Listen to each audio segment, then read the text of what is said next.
If you're in the chat and we talking about this, I just got one thing to say. Be very careful with the next thing you say.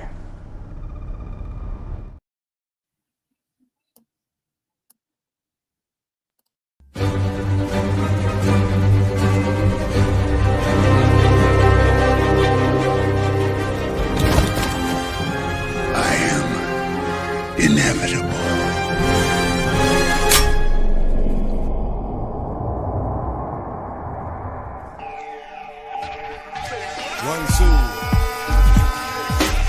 Okay, Monday nights, 9 p.m. Eastern Standard Time. Chaotic Conversation. And here we go. The beat's banging, so the verse gotta bang too. You ain't feeling it, man. I don't know what to say to you. I'm gonna keep going. I'm gonna keep flowing. And my channel, yeah, it's gonna keep growing. Comment chat is who I am. You be like, yo, that's Danny? Damn, he kinda nice. This shit is hot. It's Monday night. It's 9 o'clock. The show Chaotic Conversation is the best damn show on YouTube Nation. So sit back, enjoy the show, and like the Joker says, and here we go. Chaotic Conversation. Monday nights, 9 p.m. Eastern Standard Time. Don't you dare miss it. That's what I said. Don't you dare miss it. Peace.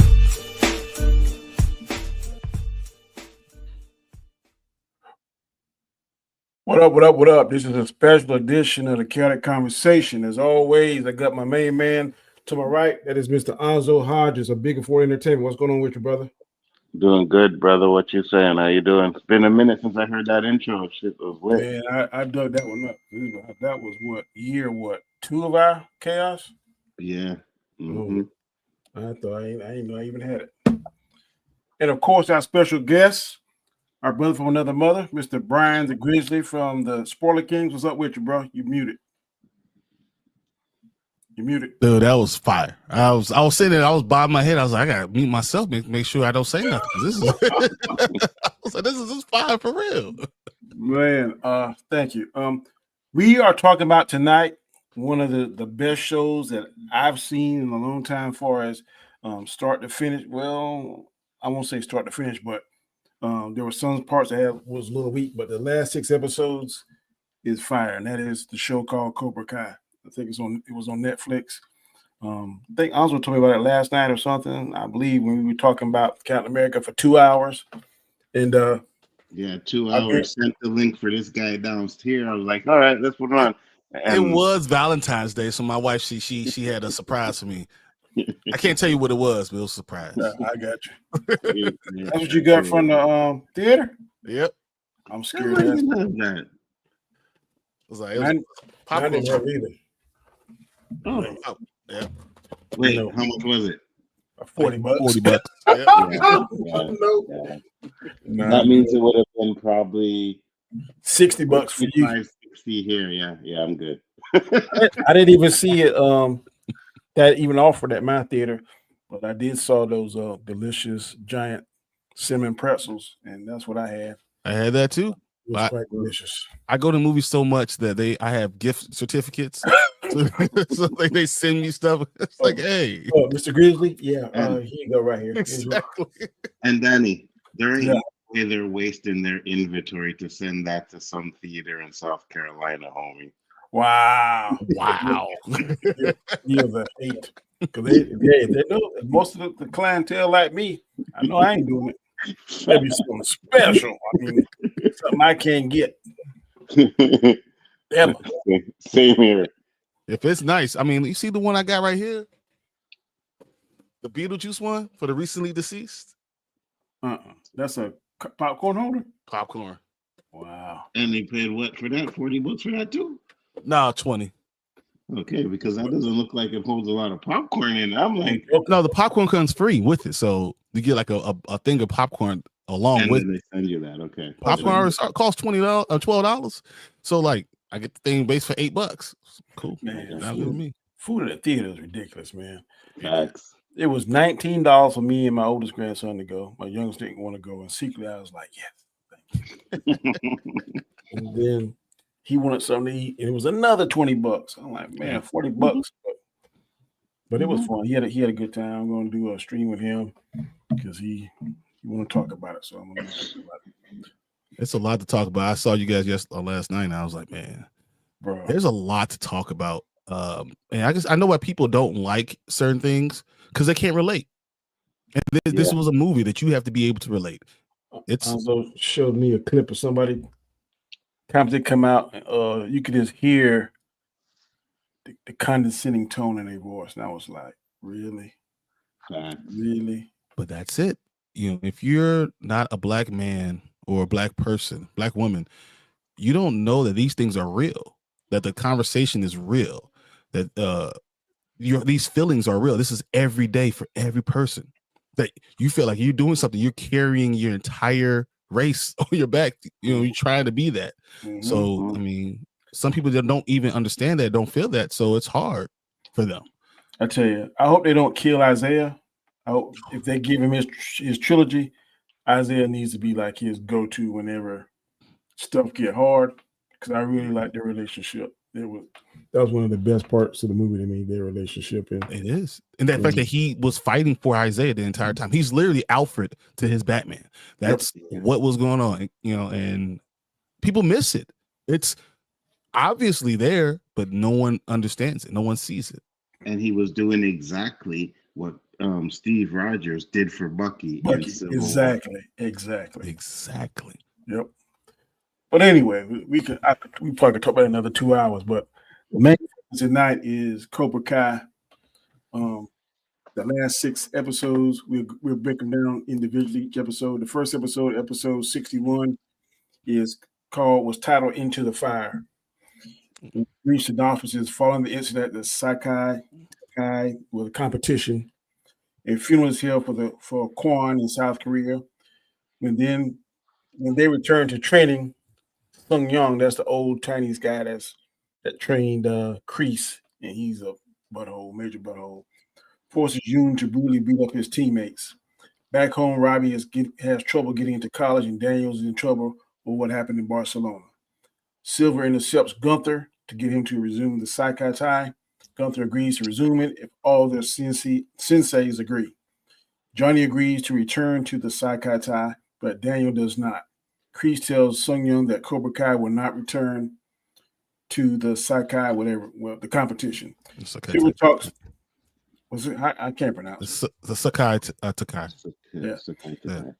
Silver talks to Johnny so that he can convince Daniel to return to the tournament. Johnny holds a meeting with Daniel and Silver.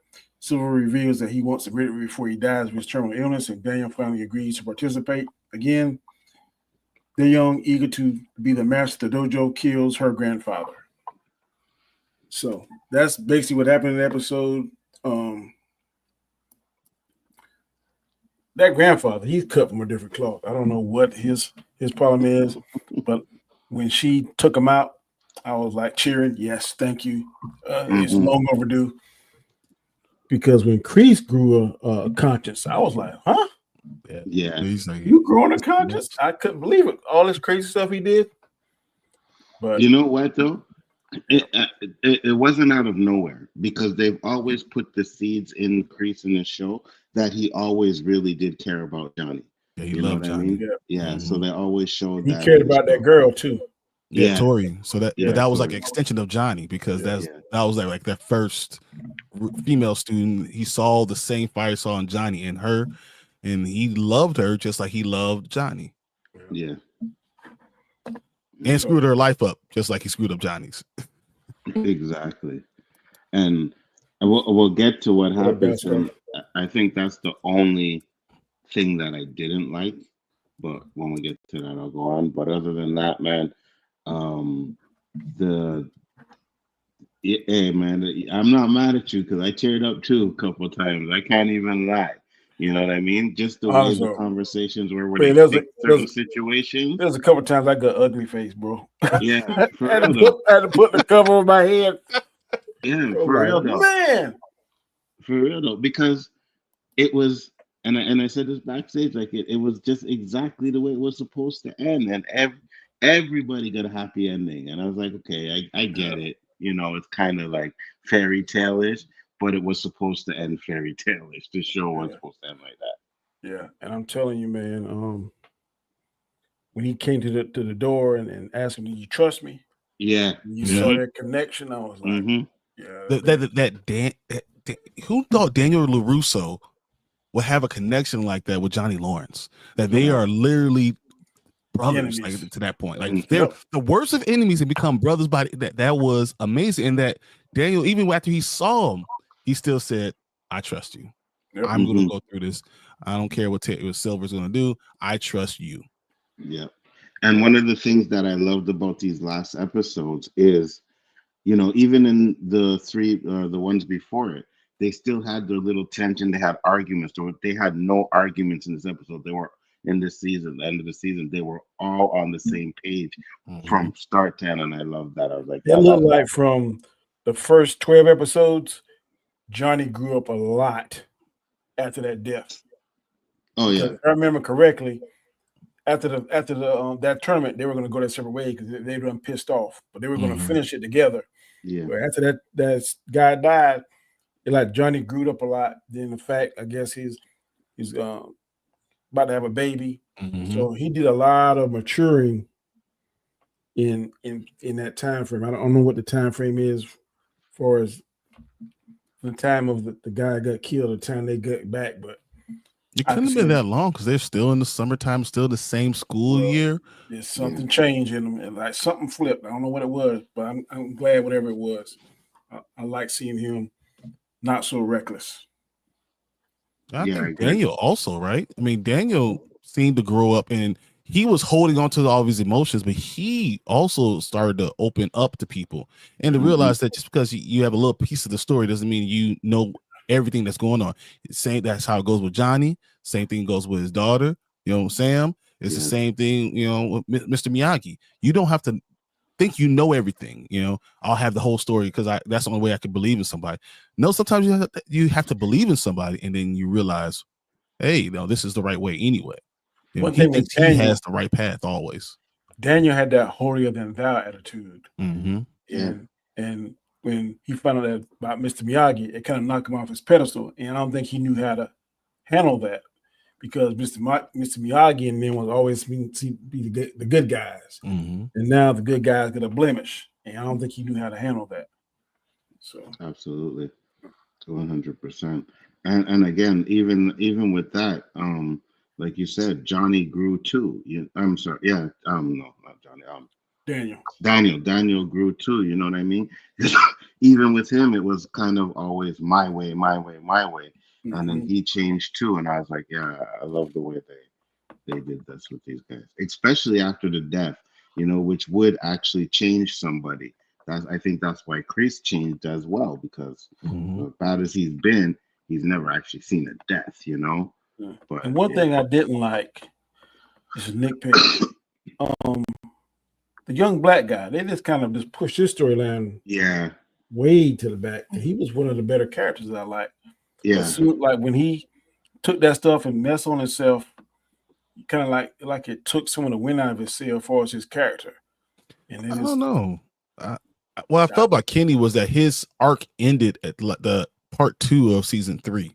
And then this last part of season 3 was all about the main characters, because Kenny's, you know, that he took the stuff and all that stuff, but in the Sakai Takai, he's the reason that they made it as far as they made it. He brought them back. He brought the spark back. He brought the team back together. He's the reason why that was still, you know, Miyagi-Do, you know, he's the one that did all that. Him forgiving, coming in, you know, and loving them still after all that went through. He's the reason. So I felt like that his arc ended, but the only people that didn't really end were the main characters. I think this is all about just the main 4, basically, and ending their arcs. I could see that too, but like, you know, well, I guess a lot of them, even, but Hawk and the other dude, they had a little bit like I don't even think he had any words in this episode, so they could have given him a little something. You know, I don't know, but he's not in their age, right? He's like the little brother's age.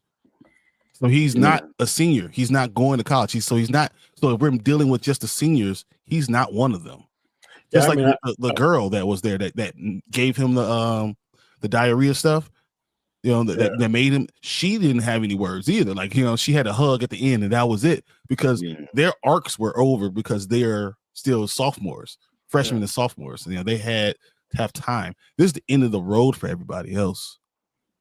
Yeah, but I don't dispute that. I just wish they would give him a little bit more TV time or whatever, screen time, whatever you want to call it, because for so long they give him such a push, and then to me the guy, not Hawk's friend, he got a little bit too goofy at times and all that kind of stuff.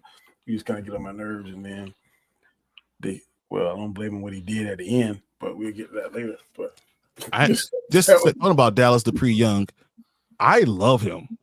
It was like, I want him to be, he's a young star. I think that he could be anything. You know, I was thinking, like, when we were talking about Static Shock, I was looking at him the entire time. I was like, man, come on, gotta play Kenny. Yeah. That's Dallas Young. You know, that's Dupree Young. I was like, man, Static Shock, that a young guy, 18 years old, showed he has acting chops, has all the moves, athletic, could do all the things. I'm like, man, that's the type of guy. An older version of Tucson. Oh, that's that. Nope. Young Avengers, he could do it. Not with T'Challa, no. I hope he gets something. I hope to see him more. He was really good. You know what I mean? I know Miguel. He's, you know, Blue Beetle and whatever. He deserves a little bit more. I also want to see Robbie do some more stuff. Robbie's good. I like Robbie, because Robbie, I used to hate Robbie. Robbie was the dude I can't stand this kid, and they did a really good job of building up his character. I like that.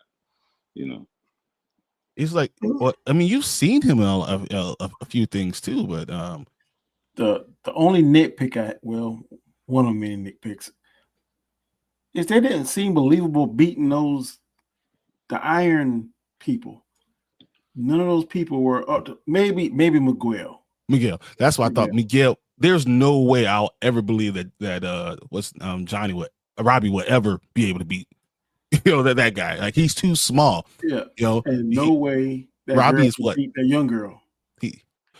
She's a real YouTuber, right? You've seen her videos. You've seen her videos. Yeah, but you see how she twirl and let, you know. She is fire. But once again, I don't think Sam wouldn't have been able to beat her. So, but Tori's arc with having to, you know, script and where Nail's trying to drag herself through all life when someone else had a easy life. I thought that was the only person that could give her a hard time.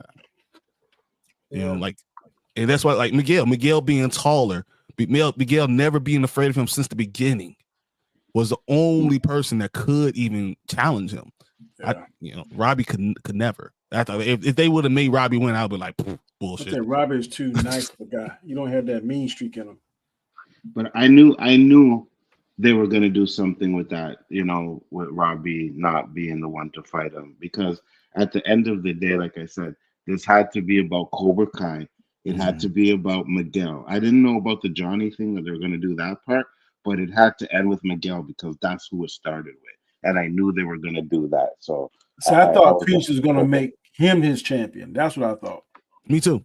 I thought so too. I didn't see the Miguel thing coming, but it worked. No, I thought that Kreese was going to take Miguel and say, like, okay, well, you could come join here, and Kreese was going to stay there. I didn't think Johnny was going to take over. I thought Kreese was going to make Johnny the champion. That's what I was thinking. Oh, okay. That's what I thought. I definitely. Again, those are certain things that I wanted to happen, and I was hoping they did, because I always said that it has to end with Cobra Kai. And I thought Johnny was going to take it over. I just thought he was going to take it over, maybe like, you know, like how Kreese had that turn. When Kreese did that turn, I said, okay, so maybe Kreese is now going to help him grow Cobra Kai. You know what I mean? But it definitely had to be Johnny and Cobra Kai. And then when and I'm going to skip a part a bit, but when Johnny was like, didn't you hear? Cobra Kai never dies. I was like, yes. When Daniel said that, I was like, what? Not you. Yes, that's the best line in the episode. Facts. I mean, he learned how to control himself too. Like, because didn't let him get in his head. Yeah, Daniel was a hothead. That that's just a fact, And I thought that was pretty cool. We're gonna go to the next episode, which was titled "Rattled." And it says that Sakatai has agreed to hold the remainder of the tournament in the Valley, giving Miyagi-Do home field advantage. Hawk and Dimitri develop an AI training simulation to help Robbie prepare for his match with Axel. However, Robbie is still rattled from his experience against Axel in Barcelona until Miguel gives him a pep talk. Sam reaches out to Tori to help her train while also trying to convince her to rejoin the tournament. Sam admits that she wants to pass on UCLA to spend a year overseas in Okinawa. And Chosen finally hears back from Kamiko, and she admits she only loves him as a friend. Daniel and Amanda take him on a long trip to Ojai to fix him up with Moon's mother, Winnie, which goes disastrously. Johnny, meanwhile, tries to plan a proposal for Carmen, only to be interrupted when she goes into labor. They finally have an impromptu wedding at the hospital, officiated by Johnny's old friend Bobby, before Carmen gives birth to their daughter Laura, named after Johnny's mother. Yeah, no, that whole episode was good. Yeah, I was trying to figure out where's he getting his money to do all this stuff. So he's making good money at LaRusso dealership. That car dealership. Yeah. He's making good money at the car dealership, and then Daniel was giving him money to start Cobra Kai. Start the Cobra Kai all over again too. So like it was him, Daniel putting his money where his mouth is. He was really living up to being a partner, helping him out, but but he was making money. He was selling cars. Yeah. He's like one of the top salesmen, wasn't he? Yep. For a while, he became a top guy. So all of a sudden, money's there from Mm-hmm. And the chemistry that he have with his girl, Miguel's mom. Oh, she's awesome. That was tight. She's very attractive lady. 100%. 100%. And I'm glad Carmen looked way too good for him, right? Yeah, for real though. For real though. But the girl. I'll kick this coverage. What's on that too? Just let me tell. Last Sunday I was in church and our pastor said, "Now y'all brothers out there know that if you're being totally honest with yourself, you got better than what you deserve." Every man in the church was like, "Yep." That's real though, But I'm telling you, I'm glad. What's Daniel's daughter name? Sam. I always thought she was weak. So when let me kind of jump a little bit. When she bowed out, I was like, thank you. Because her fights was like watching me try to fight now. I know I don't want to see that. Again, it was something that I knew had to happen too, because the way they did the show and ended, it had to be Tori and it had to be Miguel. You know what I mean? Tori, her arc didn't end yet, and she definitely needed to have a win. And Miguel needed to have a win because he hasn't really had a win since the first season. You know what I mean? Like a major win like that. Well, let me ask you this: if Miguel is the champion, why did he didn't get the commercials? And because he's going to school. He's going to school. No, he went to Okinawa with the girl. No, so he just went to get her settled. He's still going back to Stanford. I don't care. I'm getting that commercial money. No, I mean Miguel is the dude. He's gonna go with the Sakai Takai all over the place. So he'll still be a representative of that, but he's also going to get money just from that. So the reason why Robbie wouldn't get anything because he didn't win anything, he's nothing. So without the commercials, it's the love interest between them, and that's what they play it off of. Yeah, because you could see before when Sam got her fight and Robbie went up to you and she's like, "What? There's nothing you can say." And he was like, "I love you." When they had the kiss, they pan out and you see that woman watching it. I get all that. I'm just saying, Brian, Alonzo, y'all my boys, but y'all ain't getting that commercial money. If Miguel's gonna get all hella. No, I'm in it. I'm in the commercial. Okay, I ain't trying to hear that logic. But those are different commercials. Those are like Miguel Streets commercials. That. Yeah, he's Miguel gonna be the didn't new get Sakai everywhere. Miguel didn't get that offer, right? Okay. He didn't get the offer. The reason why they got the offer is because they seen the love and chemistry and knew that they could build off of that, right? And that's why I was like, "Oh, I need to see the commercial." But no, they all said Sakai Takai is going to come with money, and really all Miguel wanted was to be able to go to Stanford, and he's going to be able to go to Stanford for free. Yeah, I got you. So that's like $50,000 a semester. Yeah, man. So, no, One thing I wanted to say is because we didn't really touch on it from the first episode is when she kills her father. Like, dude, I knew that wasn't Kreese. Like, we all knew it wasn't Kreese when they were doing the little sneaking in the room and they were going back and forth to Kreese. I was like, yeah, it's not Kreese. The way that she looked at Kreese, because he was her savior. Remember, he saved her at the beginning. So yeah, there's nothing he could have done that's going to make her kill him. Her grandfather's been trying to beat her ass since she was 4. Yeah. Kreese was like a father to her. You know what I mean? Exactly. You know, so yeah. And her grandfather was more like a warden. Yeah. At first, I thought when she was having the conversation to him and Kreese was drinking, I said, "Oh, she's poisoning him."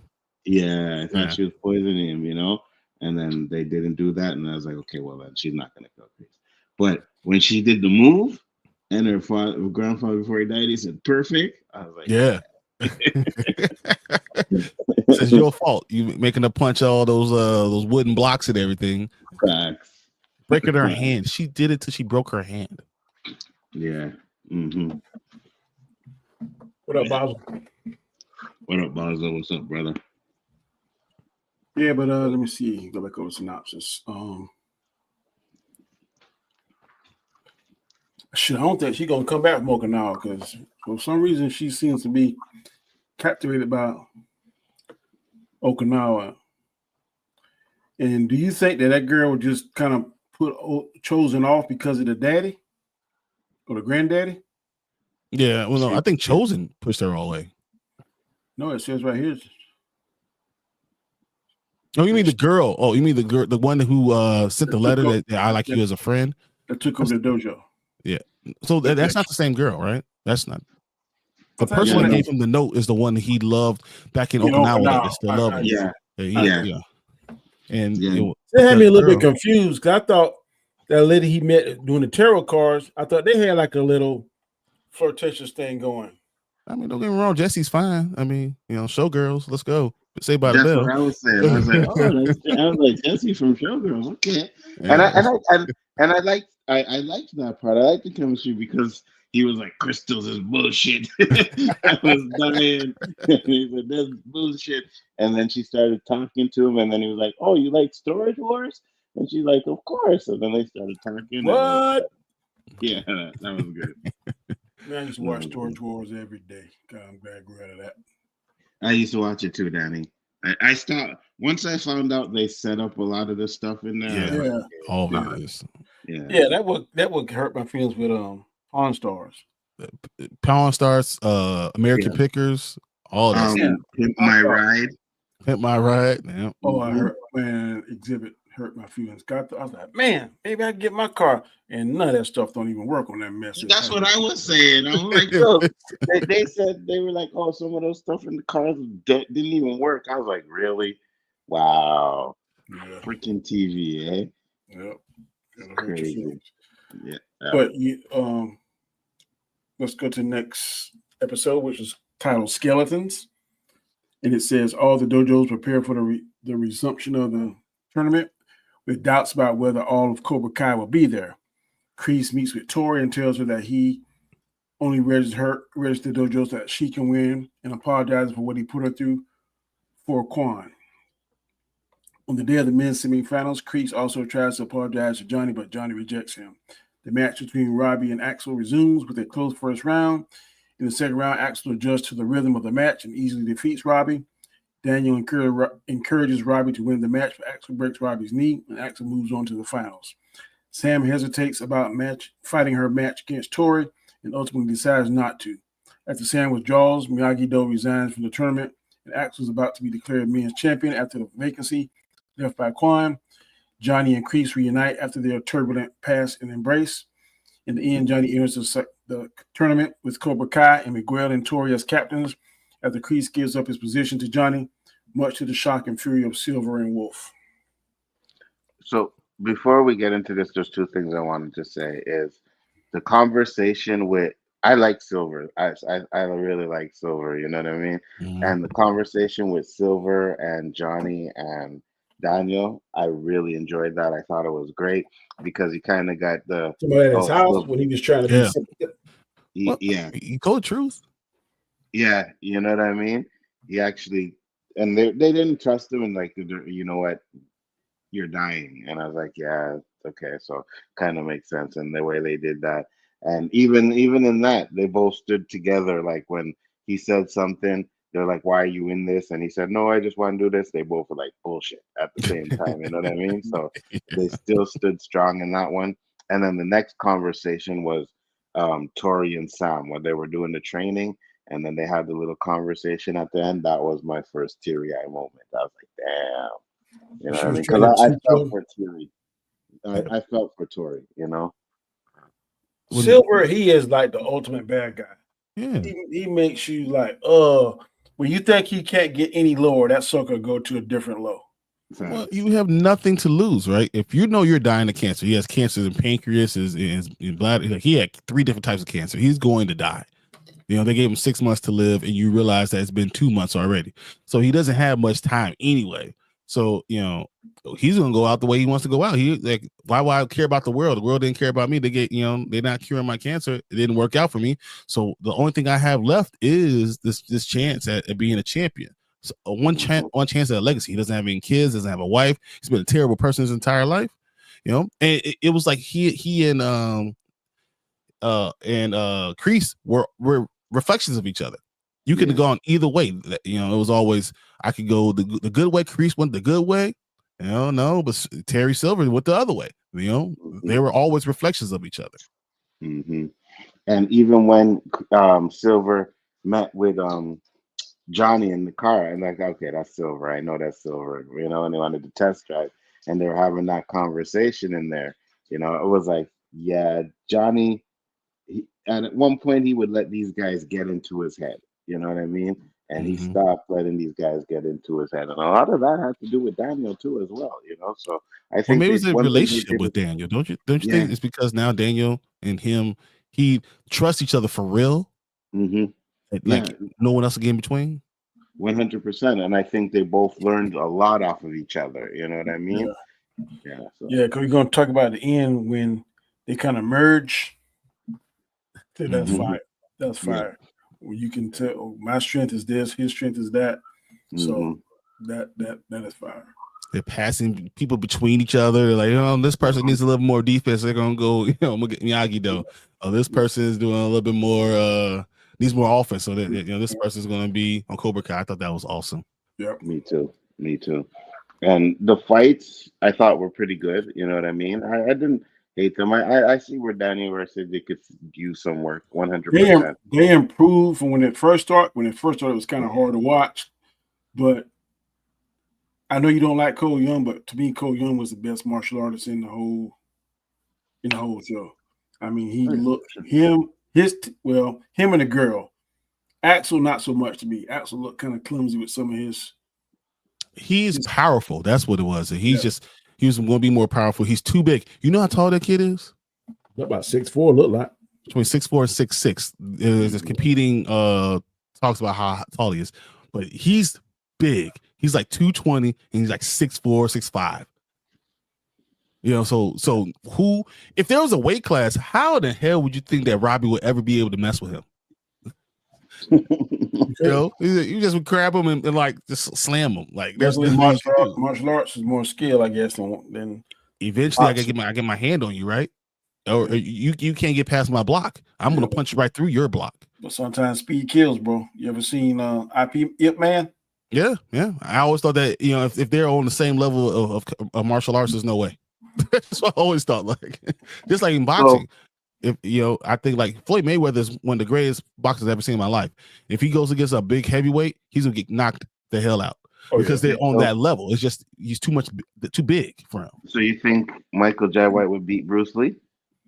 Yes, he's too big for him.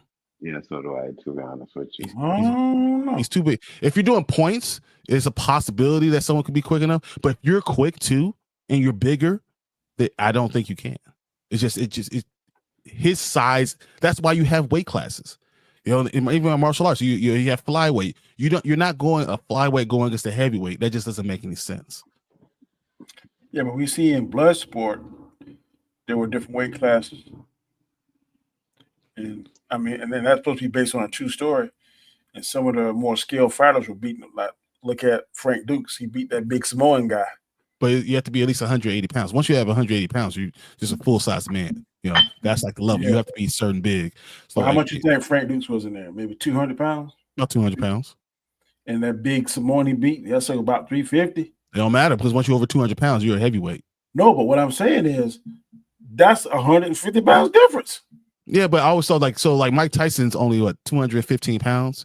So he knocked out people that are 280 pounds all the time. You know, like it doesn't matter because you're that powerful already. There's a level, you know, but someone 130 pounds fighting another boxer, I just never thought that they can really challenge them. Like you wouldn't put a featherweight in a heavyweight. I get that. But the weight is the weight.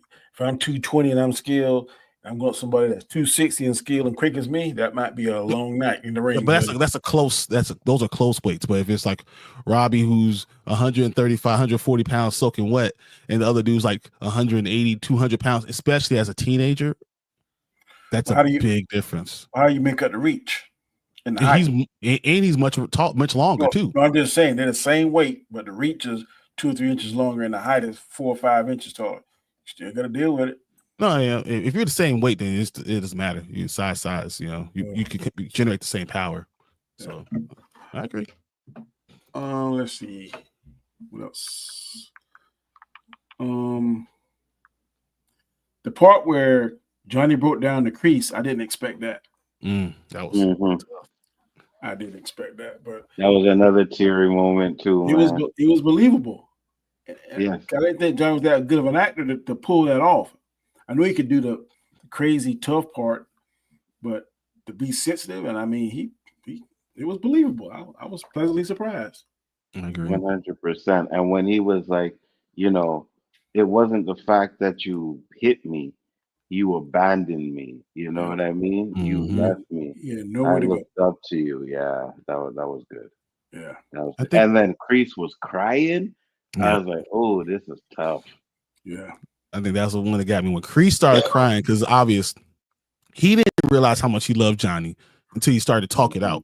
Mm-hmm. So once he realized how much he loved him and then realized what he did to him, like he put 2 and 2 together, it really hurt him to his soul. Yep. Mm-hmm. And I knew Kreese was done because he was like, there's one more thing I got to do. And I knew that was he got to make it right with Johnny. And then when he refused Tori, then I said, he don't do now. We get to the scene, but when something happened, I was like, who is that? Because I thought it was maybe Johnny and or either Daniel on the boat, but I knew it was Kreese. I did not see. Excuse me, I didn't see that one coming. Next episode was Strike Last. Daniel buys the old Cobra Kai dojo from Armand to Johnny to train Miguel and Tori before the tournament starts. The tournament final starts. Johnny advised Miguel that after everything he's been through, he should fight for him first and foremost. In the finals, Cobra Kai's plan is to reduce the point gap between them and Iron Dragons. The first final is the women's final in which Zara easily wins the first round after provoking Tori. Robbie talks to Tori and they kiss, which makes Tori focus and easily beats Zara by knocking her out. In the men's final, Miguel surprisingly wins the first round against Axel, but after talking to Wolf, he beats Miguel in the second round, leaving a point gap between them. Wolf tells Axel to break Miguel's spine. Axel ultimately refuses, and Miguel ends up winning the match. Discussing with Wolf's cheating, Axel resigns from the Iron Dragons. After the finals, Cobra Kai and Iron Dragons are tied. The champion dojo is decided in a match between the senseis. Several plots in the yacht and orders Dennis to kidnap Carmen and her daughter. And I don't want to finish the rest, but as Silver pins down Kreese, then something happens. Kreese doesn't allow it. Yeah. What I like when he was like, no, and then he said, mercy, right on cue. Yeah. But I knew whenever that fuel poured on him, I said, oh, yeah. Yeah. Either he's going to burn him up or something's going to look. I hated to see that, but it was necessary. You see, that's I think that's my nitpick and what I didn't like is that that was kind of like too like action movie type of thing to happen like that. You know what I mean? And I was just like, I'm not really digging the fact that they died in that boat crash, but I guess it is necessary Mm-hmm. because Kreese. Yeah, But the fight was awful. I was like, oh my lord, it's the battle of the geriatrics. oh yeah, the fight. Yeah, The fight that's was, exactly what I mean. That's old against old. Come Yeah. on. But the fact that Kreese, the little boy, threw him back down the steps. Oh my! oh Who is that? yeah. I did not expect Kreese. He done left my mind. I thought maybe that Daniel and Johnny was hip to Silver and like was going to pull an upper hand on him, but I don't think they're smart enough. I think Kreese was always smarter than they were, and Oh, that's yeah, why I knew definitely. Kreese was the one who was going to watch him because he knows how Terry Silver is, yeah, and he trained Terry. yeah, he Yeah. showed him everything. They were partners. Pretty in so much, many times. Terry was a little punk in the doggone concentration camp. Yeah. If it weren't for Kreese, there would be no Terry Silver. So yeah. Yeah, but Terry always wanted to be Johnny. Johnny was always Kreese's favorite. He always wanted to be Johnny. I think that was part of their rivalry too. Like he never got to be that. And seeing them go against each other and seeing Kreese because Johnny said, "You ruined my life." So what did Kreese do? He gave his life for Johnny. To restore his life. Yeah. That's to give Johnny a chance at a great life going forward. He gave his life. That's why I thought it was necessary that Kreese had to die and he had to kill Silver. I don't think necessarily he had to die, but Silver had to get killed because he would have never stopped coming. But that's what I'm saying. But you don't want to see Kreese in jail. You don't want to see any of that. So it's a life for a life. I messed up your life, and ruined you for all those years. I'm giving my life up for you, to make sure you have a chance at a good life going forward. My only part I didn't like is the fact that no one knew. Yeah, no, they didn't mention it.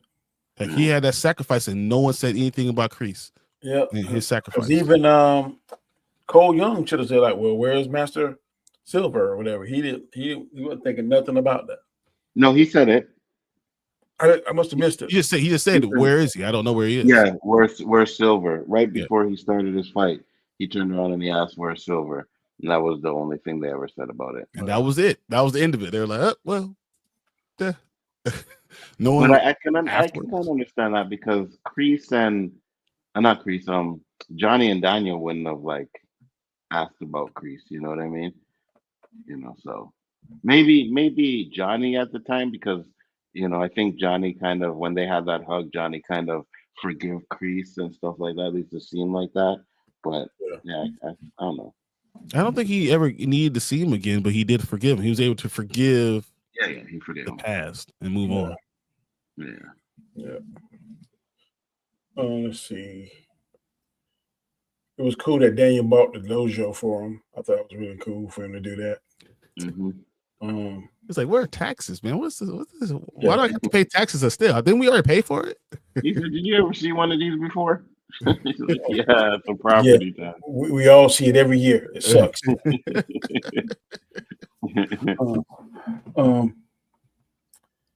Super plot. Yeah, I was like, bruh,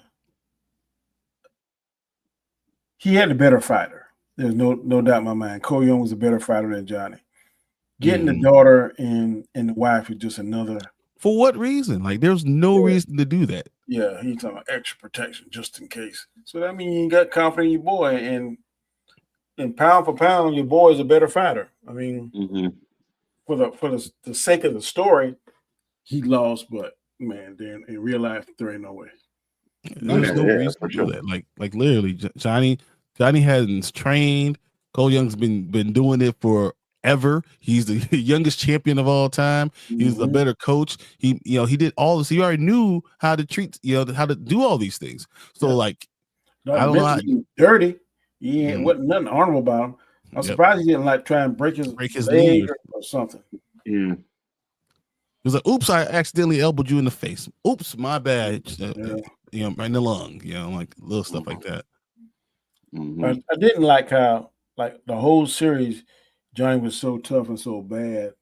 He lost his confidence. Yeah, did he lose it? And I'm like, bro, you supposed to be the the meaning went out the two, and it take Danny Russo to cuss at you and fire you up to get you straight. So I thought that made sense though, because I'm glad he didn't do that crane kick. That's what I thought he was about to do. that's what I thought so too. I was like, don't do that. Don't do the crane kick. Yeah, just give a little space, little backup, and then go. Do what you do. You Cobra Kai. Mm-hmm. But no, I thought it made sense because for the first time ever, Johnny has something to lose. Yep. For the first time ever, he's doing it for Miguel, because Miguel, he's trying to make them champion, Cobra Kai champion. So he's doing it for his business. He's doing it for his now wife and daughter. He has something to lose. So when you get fear, not when you're dealing with something yourself by yourself, what's the point of me being afraid? It's me. Yeah, but when you have to worry about another mouth, this is my chance to at providing. That's the biggest fear ever, right? Also his ego too. He's like, man, he's better. He's younger. He's faster. He said, I got another chance to get this right. I don't want to be called a loser a second time. So all that's in your mind, in addition to what you just said about his family and stuff. Absolutely, and that's what I loved about it too, right? Because Daniel got out his inner Kreese. You know what I mean? Yeah. So that's exactly what Kreese would have done, and it kind of shook Johnny up. But at the same time, I can understand, because, like you said, Johnny was not supposed to win that fight. You know what I mean? That's like real life. I don't mind not winning that fight. I'm sorry. So I really enjoyed that, and again, that's one of the things why I loved it, is because Johnny finally got his redemption. You know what I mean? It finally ended with Johnny getting his redemption, and that's what this show was about. You know what I mean? This whole series was about Johnny, so it was just fitting. And the fact that Daniel was like, you know what, we can't win this. We're gonna step aside, and then Daniel even came out in the Cobra Kai uniforms and everything. It showed unity. You know what I mean? And that's I loved it. I was like, yo, this is great, man. They became real true partners. That's what was really cool too. Like for Daniel to give up Miyagi though and put on the gi for Cobra Kai, I thought that was just incredible, because at the beginning, to go full circle, Daniel wanted to be part of Cobra Kai at the beginning. No, he wanted to destroy it. No, at the beginning, when he went into the first thing, he was trying to join them, and they said he was too weak. So like going full circle, finally putting on the Cobra Kai gi, that's how you end a story that we've been with, through all 3 movies and 6 seasons. You finish it up by giving you what you really wanted. The main character became the thing that he wanted to do the first day he walked into the dojo. Yeah. Let me ask you this: what did y'all think about the deep fade, the dream sequence with Mr. Miyagi? I thought the deep fake and stuff was really good. I was like, okay, I get it. You know what I mean? But it was good. It was good. I hated it. I did not like it at all. I did not want that. I was like, no. I think it was paying homage to Mr. Miyagi. Oh, it definitely was. But I feel like when someone is dead, I don't necessarily want a deep fake of that. It wasn't disrespectful in any way, but for you to even any idea of you making money off of someone who's dead is just not a great thing for me. His parents, his family probably greenlit that. I feel certain it did. 100%. It was done in a respectful way. So I don't know. Now they try to do a whole movie, I can get that, but just that's a whole 3 or 4 minutes.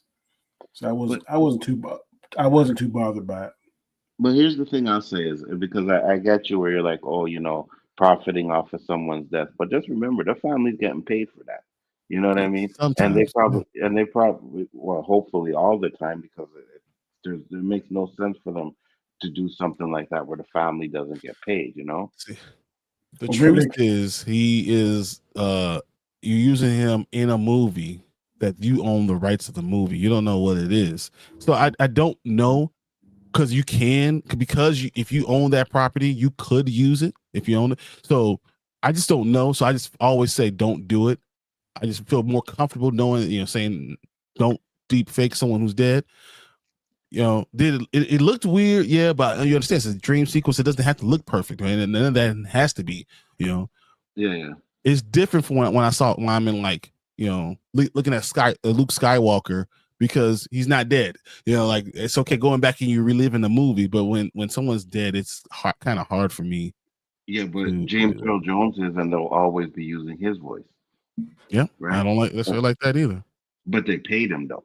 You know what I mean? Like they paid James Earl Jones to do that. So I have no problems as long as the person who they're using the likeness or whatever is getting paid every time they use it. I have no issue with that because that family would not be getting any money if it wasn't for that. You know what I mean? So, and they're still using it, then that would really suck.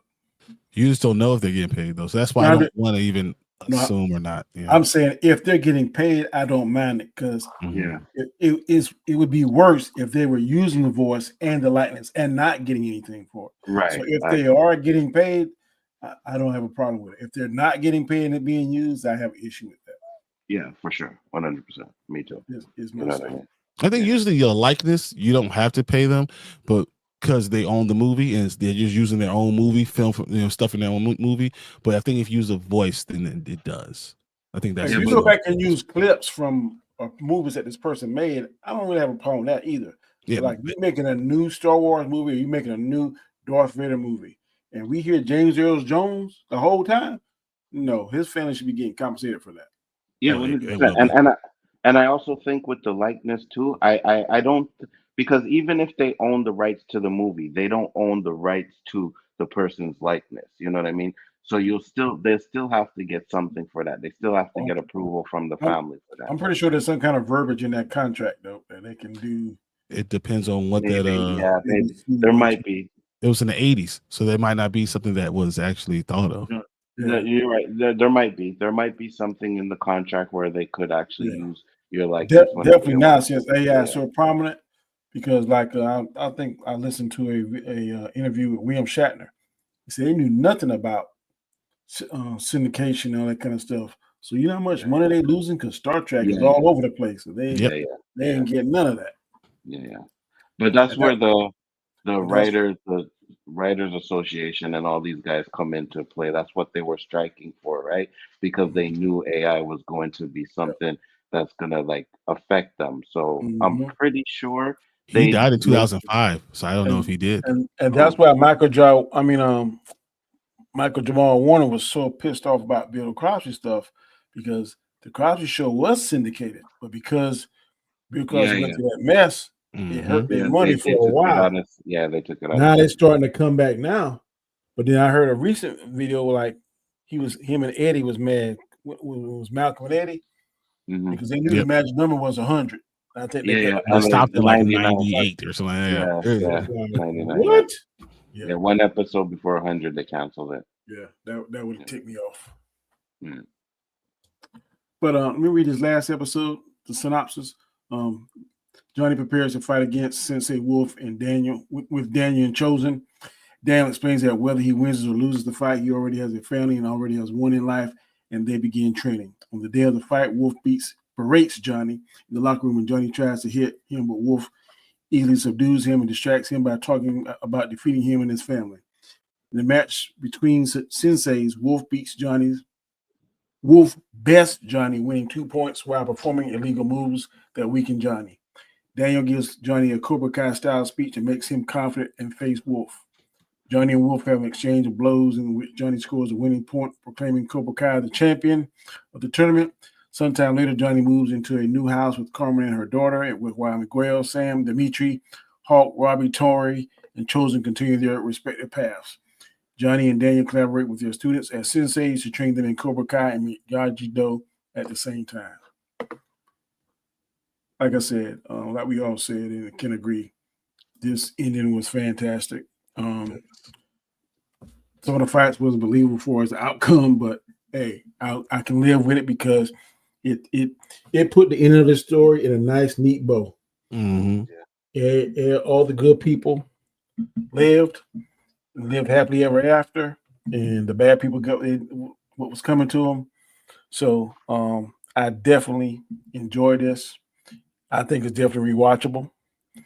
I think it's going to hold up. And I don't know who wrote this, man, but I think they were going one direction with the first 12 episodes. But to me, it seemed like something pivoted.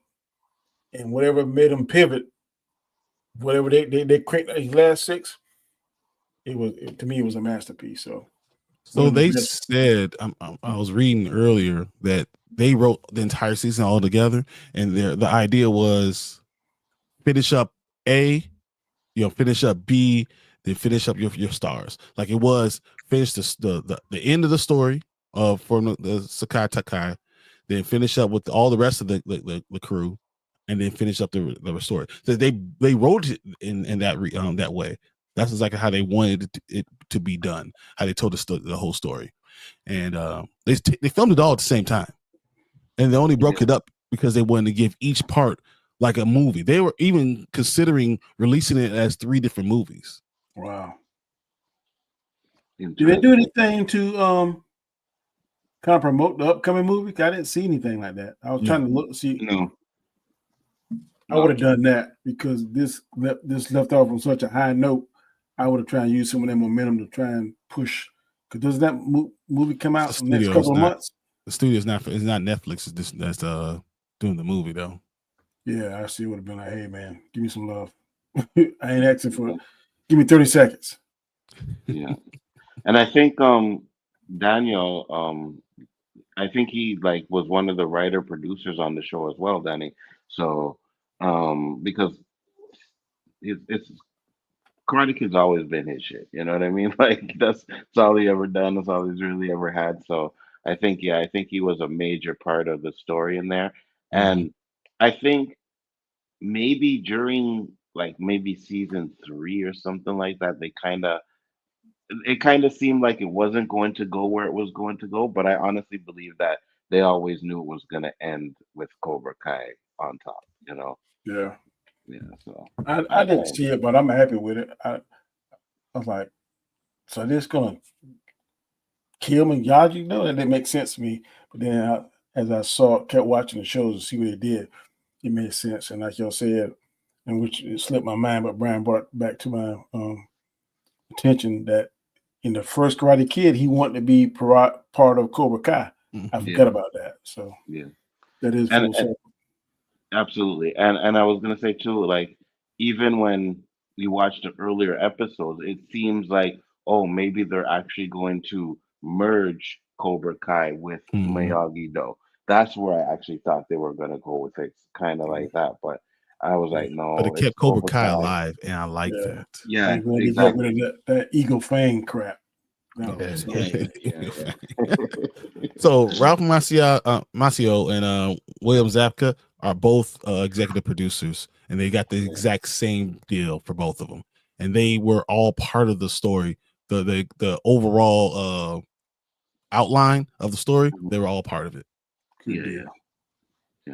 So Ralph was the one who pushed for Pat to be put back into Cobra Kai, to the show.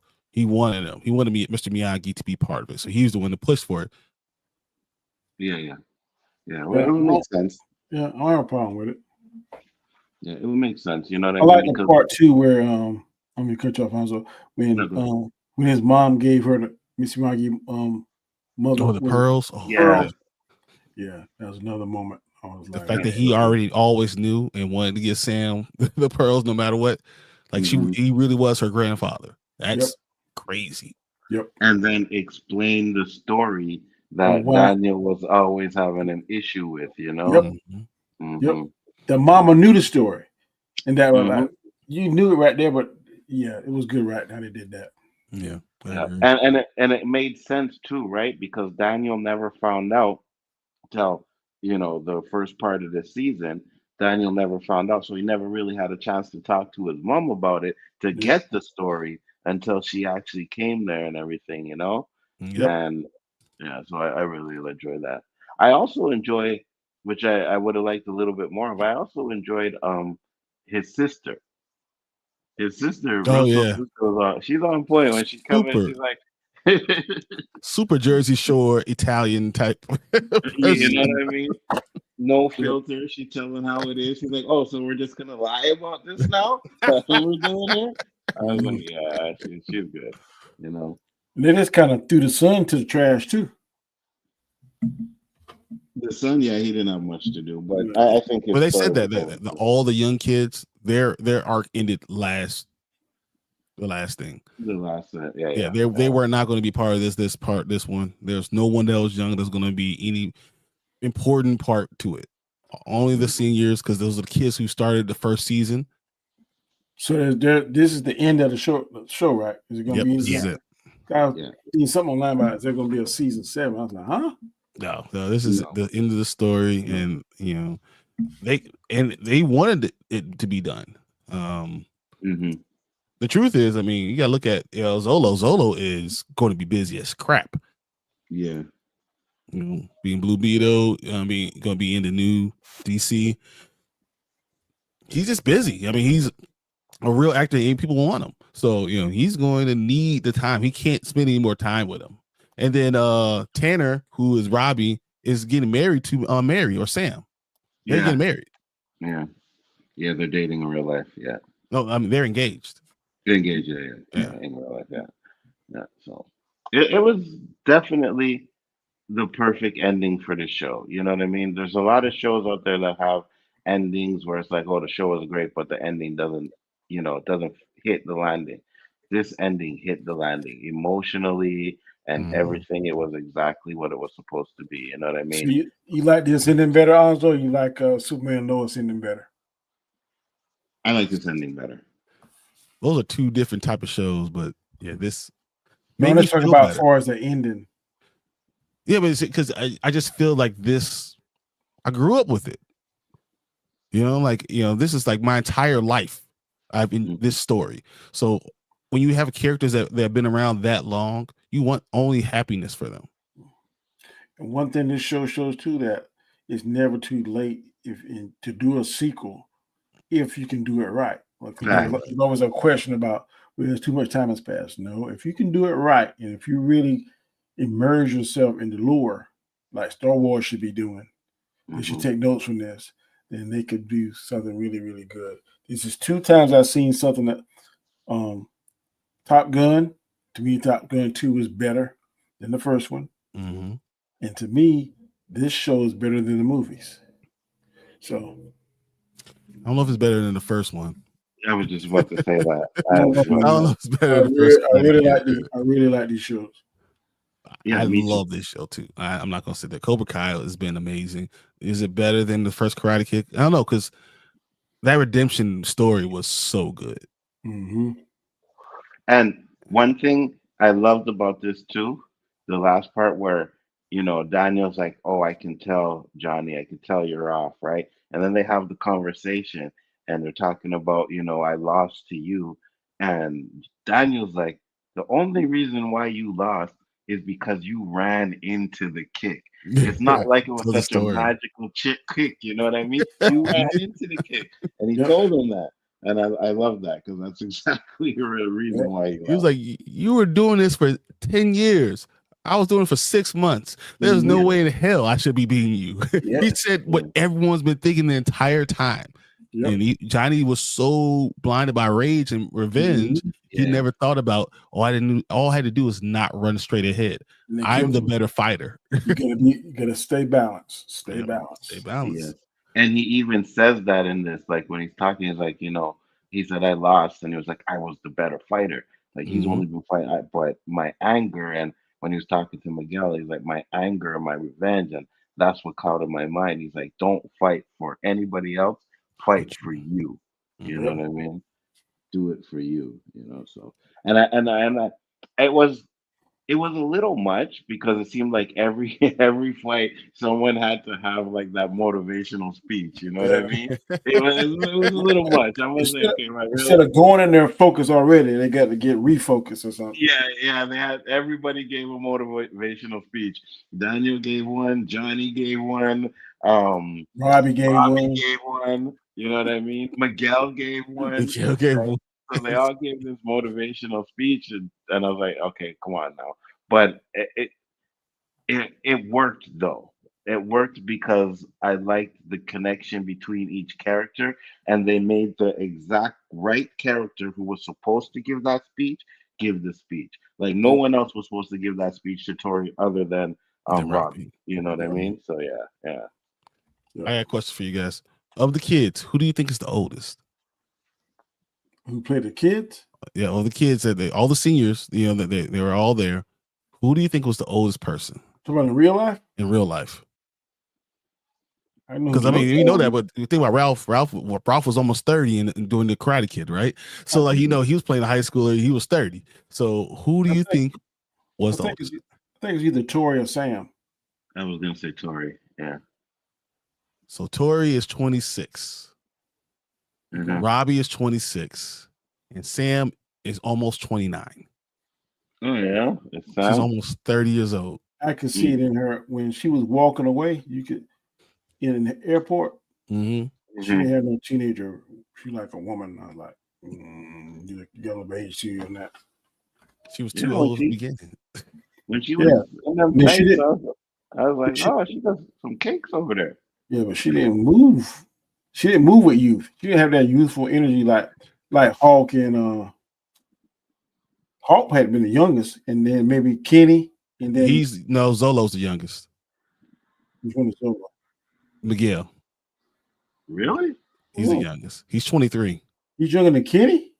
Well, I mean, Kenny's 18 now. I mean, of the seniors, the one who are the oldest kids that from the beginning, he's the youngest. He's 23. He was, I think he was 16 when they started, or 15 when he got hired. He was 16 when they started.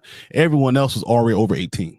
Wow. Oh, and the flashbacks to when he was fighting, and they showed the flashbacks to the first. See how young he was. Yeah, exactly. And how short he was, and all this stuff, and then you start realizing, this makes more sense. He's a little bit taller. He's a little bit stronger. He's able to. It made more sense for him to be able to fight. Yeah, absolutely. And everybody, I think like their characters progressed in no one stayed stagnant. They all changed, and I love that. I love to see the progression of characters throughout a season, and everybody had a good progression, and that's one thing I really loved. You know what I mean?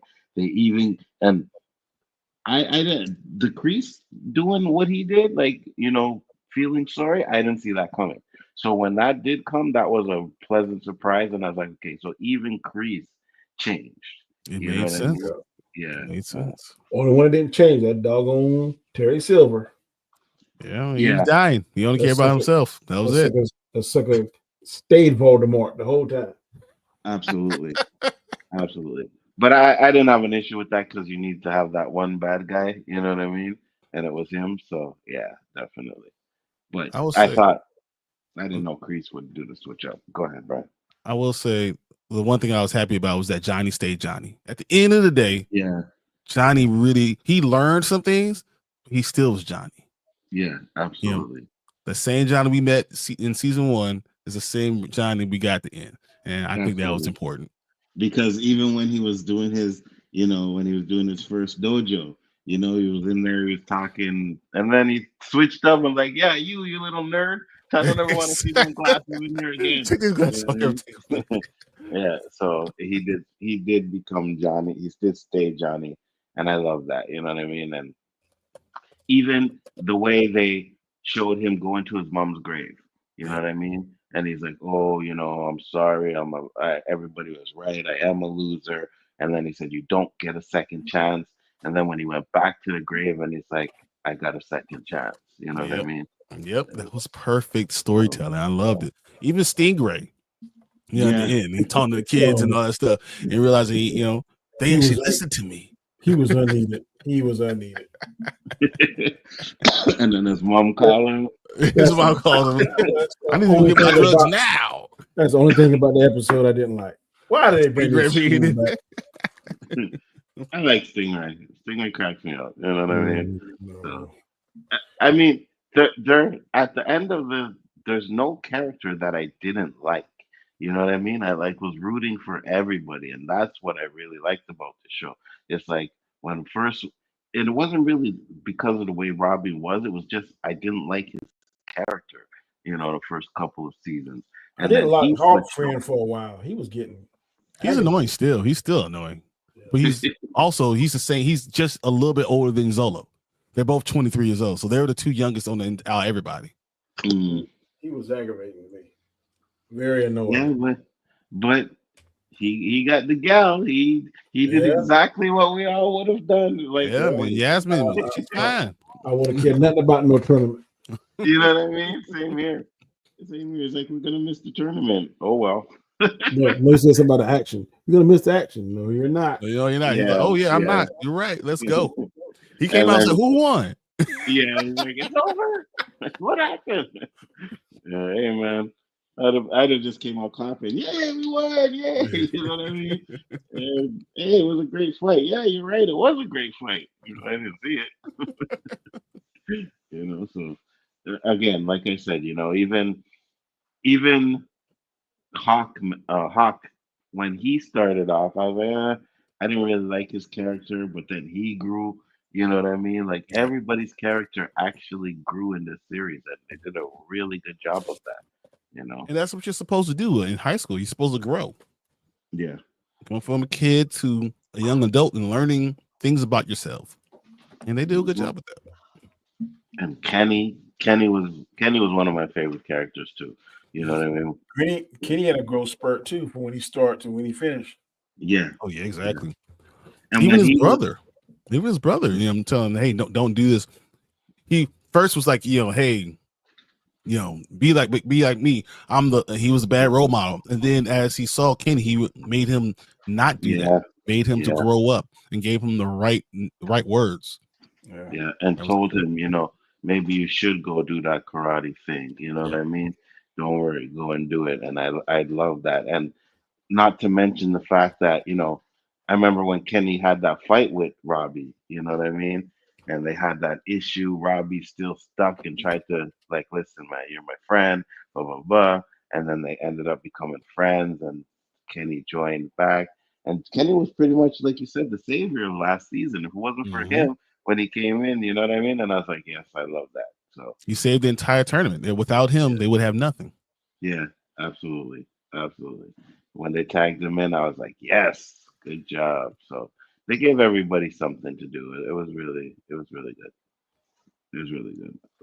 It's one of the from start to finish. And I know there are a few people who are like, oh, you know, they kind of said a couple of seasons weren't that good. For me, I enjoyed every single season. And I thought each one was needed. Yeah, 100%. 100%. I believe everyone was needed. It was good. You know, you get to see because again, there's a lot of series where it's just like the characters stay the same from the start to the finish. You know what I mean? You don't see any progression. And when people grow and change in a series, and you can go from hating them to liking them, that's what I like. What a great end to a fantastic show. Each season progresses story. So yeah, absolutely. What's up, Outlaw Bill? Yeah, you are correct. Absolutely. It was an amazing series. Is this the best series you see on Netflix? That's my question to you.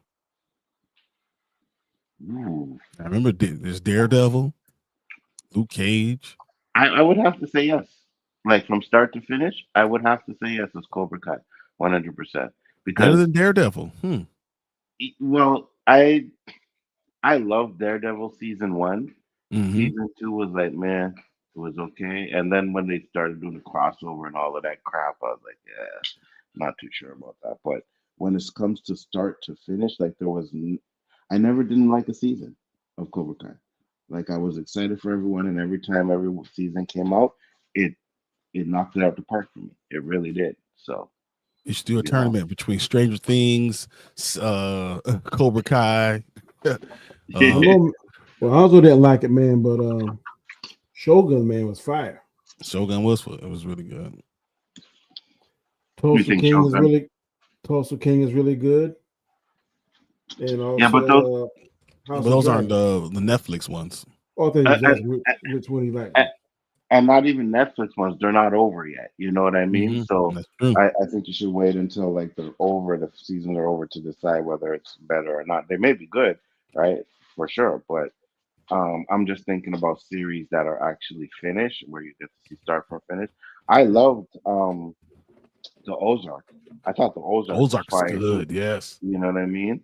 But I Mhm. guess because I have a more connection to a lot of these characters like Johnny and all of that, I still say Cobra Kai it was better.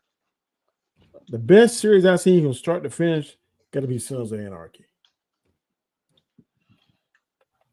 From start to finish. Mhm. There was no season, I was like, what? Or like, how is he going to get out of this? It was every season, almost every episode. You see, Danny had to go talk about that show, and I'm like, Mm-hmm. I do not want to watch no redneck show. You know what I mean? I can't Bro, do it ain't no redneck show, buddy. Don't get it twisted. it. These suckers is on a different level. Is it a redneck beating up black men and crap? I'm like, I ain't know. I'm not Negative. I agree, Outlaw Bill. The Punisher was also very good. Yes. No, Agree. Wait, I've been watching on my, maybe not on your phone, on my phone, I'm getting all of these shorts of Bushmaster, man. I'm gonna go back and watch Luke Cage season 2 again, man. God, I love Luke Cage. Dude.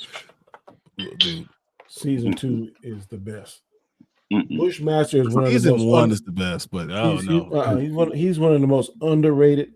Him and Tobias Well are two of the most underrated villains in the comic book world. I like Tobias Wales. Bushmaster was good, but the reason why I like Bushmaster is because the Jamaican accent was on point. But when it comes to the Luke Cage, the first season, it felt like 2 seasons in one. I didn't like that. Once they killed Cottonmouth, it switched up and turned into like something totally different to me, so I didn't like that. And then season 2 was okay. It was just like you said, Bushmaster was the best part of season 2. So Okay. Punisher, I actually never finished season 2. Wow, really? Yeah, I was done at that point. I was I don't feel. I don't think Punisher is better than Daredevil. And Daredevil was oof. No, Daredevil was better. Daredevil was better. Yeah, I know what you're saying, and a lot of people thought that there would be some kind of connection to. Yep. But there are 2 different Karate companies that are doing it, so that why would Netflix say okay to that, right? Mm-hmm. And I also think that I'm sure there's going to be some connection, but it might be loose. You know what I mean? They really might not talk about what happened in Cobra Kai on that. You know what I mean? So maybe that's why they didn't do it. I don't know, or maybe they did give us a little hint in there somewhere, and we just don't know yet. Yeah, we didn't see it yet, and we'll see it, and we'll be like, oh, yeah. Oh, that's what I was talking to Fatal, and he said that only thing he didn't like about Cobra Kai was they didn't involve Hilary Swank. Yeah, I don't know if she was necessary. Yeah, me neither. I mean, if it's going to be about Daniel, then let it be about Daniel. Yeah, but they pulled all of Daniel's enemies and everybody else. What was the other guy? The bad boy of karate. He was in there one season, wasn't he? Which one? Yeah, he was.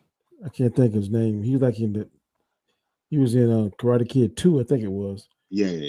The bad boy of karate. Yeah. So yeah, they were all the original series. Hilary Swank wasn't part of. I thought the same thing, but at the end of the day, she wasn't part of the Karate Kid. She was her own thing. It was the next Karate Kid, wasn't it? Yeah, saying they had never had Daniel LaRusso. If Pat was there, maybe there's a connection there. But without him, you should really focus on Johnny and Ralph. Right, just like the Jaded one had no connection, so they didn't, even throw that in there. So, but at the end of the day, for what they did, bringing back old characters, giving us new characters to follow throughout this season, like this is how Star Wars should have did it. Yeah. Right. Yeah. The sequels, this is exactly how they should have did it. You can mix the old with the new and make a great story. But no, instead they decided to revert, make Han smuggler again. Him and Leia are divorced. Luke is gone off running, and they just went and did their own thing with that. You outthink yourself. Sometimes you think too much and don't just go with it. Right. This is how you do it. You can mix the old with the new. You know what I mean? If they wanted to kill off the old character, that's fine. But you could have done it in a way to where you're satisfied. You know what I mean? Where it's not like, oh my god, like Han's death was supposed to be so like this moment, and it was just whack. It was like, Or if you're gonna die, make the sacrifice mean something. yeah, Yeah. exactly. His sacrifice didn't mean anything. Not a thing. You know what I mean? Luke's sacrifice. Like he died for using the force. And I'm like, this is what you guys are doing. Like, I don't mind if you wanted to kill Doesn't off make the any sense. characters. Yeah, I don't mind if you wanted to kill off the characters. I really don't mind that, but you gotta do Just it make in it a better make way. sense. Yes. Yeah, you know, and I think one of the things that they had a problem with is they were so trying to get rid of the old, you know, get rid of the old, bring in the new, and they Just have didn't. agenda. They always had their agenda. And I think that agenda Yeah. got in the way a lot Yeah, of times. 100%, 100%, 100%. So when I see shows like this that do it properly, you know, X-Men 97, when they do it properly, like this is what you get. You get people enjoying the show, wanting to see more, because Cobra Kai was popular on Netflix. So what do you think that next Karate Kid movie is gonna do? It's gonna A do lot good. better now. Yeah. No matter what. It's gonna do good. It may not be one of those, you know, $1 billion movies, but if it's a good movie, 600 to 700 million, easy. Oh man, that's huge. If they make that money into a regular movie, that's huge money. Yeah, they gonna make that. 100%. But the reason why I say that is because of Cobra Kai, though, right? Because it's on Yeah, Netflix, it's so now changed. you get a bigger audience enjoying the stuff, and they're like, oh, you know, Cobra Kai, Daniel's in it, you know, it's kind of yeah. So I think it could, realistically, maybe 300 to 400 million. Even that, Realistically, that's good money for a regular movie like this. yeah, Yeah, yeah, because you know 100%. it don't take much for the budget to make it. So yeah, it'd be if I had to guess, maybe $15 to $20 million for the budget. Yeah, possibly. Maybe not even that. Yeah. It should be it should be any special effects in it. They have some heavy hitters in it, so I don't know. Is it out? Let's see. What's a movie? How much is it?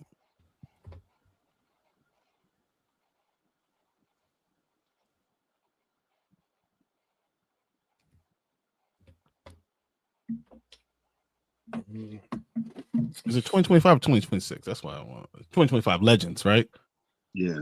So I mean, you're not getting, you know, Jackie Chan for zero, right? Right. Mm-hmm. Yeah, but I don't think it's So gonna be like $100 million budget. It ain't gonna be that much. actually, it says $150 million. Yeah, that's why I think. Yeah, this is. I mean, Will Smith is a producer on this thing, man. They're spending money on it. Wow. You know, They must be spending like on location or something because there should be like almost zero special effects on this.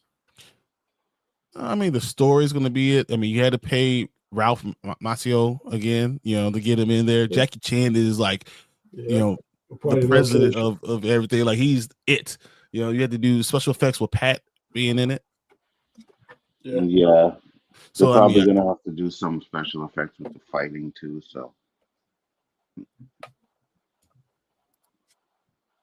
what do you think of the new Superman movie and live action How to Train Your Dragon? Both were good. How You Train Your Dragon looks a lot better than I thought it was going to look. Honestly, Yeah, me too. And it looks like it's maybe not in a perfect adaptation of the cartoon, but it looks damn close. it looked exactly. I've never watched it, so I have no dog in that fight. I know a lot of people don't like the fact that, you know, Astrid is going to be like a little black girl, a little mixed girl, and they don't like that. But I really care too, whatever. And I think she looked good at her too. You know, when I saw in the trailer. So yeah, absolutely. Now, How to Train Your Dragon, the cartoon's pretty good, right? It's I was awesome. like, oh yeah, I was like this is pretty good, like, you know. And I was telling my son when we were watching the trailer, he looked at me like, you watched that? And I was like, yeah. He's like, why? I was like, well, it was on one day, you know, and I just kept on the TV and I watched it. And I was like, oh, one of those pleasant surprise movies. It's pretty good. So This is exactly what happened. While my kids were watching it one day, I was like, "Man, what is this? This don't look good." And then I was like, "Oh man!" And then I realized my kids had left, and I'm the only one still watching the movie. yeah. Did y'all see that clip where it's this black actress and she has an interest in playing Rogue? Is it Kiki Palmer? Kiki Kiki? Palmer. Yeah. Yeah, Kiki, yeah, definitely. Kiki cosplay as this for a long time. So yeah, she definitely wants to do I that. have no I saw issue. Mark with a C, and I want Yeah, to of say course. Chill was. Yeah, we already know what Chill's gonna say about that. We already know. No, do not make Kiki Palmer. You know what I say about it? Yeah, give it to her. You know what I mean? Yeah. I don't care. I want to see us shine. And if she could pull off Rogue, yeah, 100%. Because that just means bigger roles for her. So good for you. You remember they changed Starfire and I mean, Starfire was orange. I mean, so yeah, but black. in the live action she was black. Yeah, because I mean, who you gonna make an orange? I mean, look, I don't know. You guys don't know The middle- about Doug, the middle- but the Doug, middle Patty boy Mayonnaise green. was orange, but Patty Mayonnaise was black, so that's okay. Who? It's, Who was it's like black? Skeeter was green, but he's black. Yeah, But it's the middle, okay. but the middle boy, Beast Boy was green, wasn't he? Yeah, but the reason why I think the budget would have sky high if you got to make a green dude all the time. All the time. And, Yeah, and he wasn't even in the show. He wasn't even green though. He just had green hair. yeah, he's had green hair. Yeah, he just had green hair, right? So It's a lot that's cheaper. why they didn't do that. But I mean, even though she was orange in the comic, who's to say that she doesn't have black features? You know what I mean? Like just because they drew her orange doesn't mean they didn't have a black person in mind. I have no problem with with that, with Starfire, any of them. Rogue, if it's going to cause backlash, it's going to cause people to not pay attention. I don't know if I want the distraction of it, because I honestly, I don't want you to give me Rogue and then make the story about Rogue when the Storm is there, and you're not going to make the about Storm. So it's going to take the shine off of what should be it. The black African princess should have the shine instead of Rogue. I don't want that. I don't want that. I think that matters. So for me, I can understand where you're coming from with that, but I would be okay if Storm was Rogue's mentor. Like, you know what I mean? If they made Kiki Rogue, but she was like, looking up to Storm, Storm's her mentor. Because in the original ones, in the original movies, it's Wolverine who's her mentor, right? Like, because he's so old, because he's like 200 years old. Right. Storm, So I need Storm to be her age. She still ages the same way, right? Yeah, but they might make an older Storm. You know what I mean? Like maybe in her late 30s. You'll see me storm the castle. but Kiki Palmer would be old too. So yeah, but exactly. So like, because Kiki Palmer, be a mentor though. She's 33. Like so the Wanda Wise is Storm. I would hate it. It'll piss me off. Give me a good story with Storm, especially after what they did in the Fox universe. So if they're gonna do that, if they decided they said they were gonna, no, actually, Rogue is I'm thinking Jubilee for some reason, not Rogue. No, she should be young. Yeah, she should be Chinese or Asian in some way, or Korean. Yeah, so I was mixing up a bit. So yeah, no, if they made Kiki Palmer Rogue, I wouldn't have a problem with that. But I understand what you're saying if they take away from Storm, because Storm's an original bad character. But what if they never gave her the chance? That's my thing. They've never given her the spotlight. Every time they've done it, they've always taken it away. Yeah, but what I'm saying is, if they give her more, if they make Kiki black or Rogue black, and they still give Storm the shine she deserves, I'd be okay with that. But they can't. They can't do it to take away. If they do that, they'll be the first. Yeah. And the Superman movie looks okay. It looks good. I still worry. Well, yeah, it's James Gunn, right? He likes to do a lot of comedic stuff in his movies, so I hope that's toned down big time. I don't mind if they make a few jokes in it or whatever, but he can't be no Guardians of the Galaxy crap. Nothing like that. I just don't want it to be too many stars. If you have too many characters in the movie and you're not focusing on Superman, you're going to really ruin that movie. And You're awful. You're coming off of a place where the DC really was split. So do you really want to take a chance of doing something like that and not giving Superman the real thing he needs to be talking about? I think that's the problem, and it could be a problem. But I'm hoping that James Gunn does it right. So we'll see. Yeah. One thing about James Gunn, he always has a way of working with ensemble casts, right? So you can see how he does Guardian of the Galaxy, which is fine. And I think Star-Lord was still the lead, but you got to give Superman more of a lead than Star-Lord does, if that Star-Lord does, if that makes sense, right? Because even though he was lead, it was still an ensemble where he was more or less with them all the time. You can't do that with Superman. Superman has to be that. He's when you think of superhero, he's the guy you think of. You think superhero pros, you're thinking, it's Superman. So if you don't give that all your focus at the beginning, I think you will find a way to lose interest, and you'll lose your people real quick. Yeah, because to me, it looks like Superman, and then it also looks like Mr. Fantastic, not Mr. Fantastic, what's his name? Mr. Terrific. It looks like he's gonna have a kind of a huge role in it too. You know what I mean? Now, if they try to do that with you can do it with Guy Gardner too, and then that's gonna be an issue. It's gonna be an issue. And those are my worries, because this is the DC has not done well recently, and I've always thought DC has better characters than Marvel. My favorite character is Marvel, but DC has better. I mean, can you really argue any character is better than Batman or Superman? I don't know what argument you could really have to say they're better. So, and if you ruin that, if you ruin one of the Trinity, I don't know how it works. Yeah, I agree. Your favorite Cobra Kai character was Johnny Lawrence. Me too. He was my favorite character in the show too. You know what I mean? He was. I mean, he's Cobra Kai. That was the focus, really. Mm-hmm. And it showed how his life went to shit because of what happened after that kung fu fight, and then how he got his life back together and everything. Had a child, got married. They gave him a very, very good ending, man. He had got a house, man. Yeah. Everything was good. That Cobra Kai back, and he's going to be able to do it the way he wants to, without having to worry about Kreese coming back and trying to mess everything up and stuff. So, yeah, they could definitely do something else with this, right? Where now Cobra Kai is defending against Chosen's girls team or whatever, and kind of something like that if they wanted to go further, but they ended. I think the actors, you're not going to have the same actors. I don't know if they're going to bring the other kids as they're growing up. I don't know. I think that 6 was enough.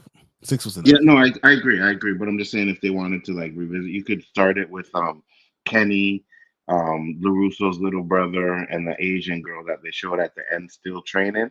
They could have continued with that, but no, I'm glad the way it ended. It ended where it was supposed to. We don't need no more seasons.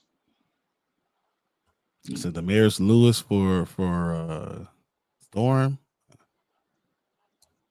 Yeah. I mean, I don't hate it. I don't hate it. She was in Black Klansman. Oh, okay, I got you. Yeah. They're also talking about the chick that's in Wicked for Storm 2. I would hate that. I would hate that. I watch on Wicked, and I don't know if she could pull off Storm. Bro, I was here one night and I was like, let me put on Wicked. And I know it's a musical, but they popped into music every second word. I was so annoyed.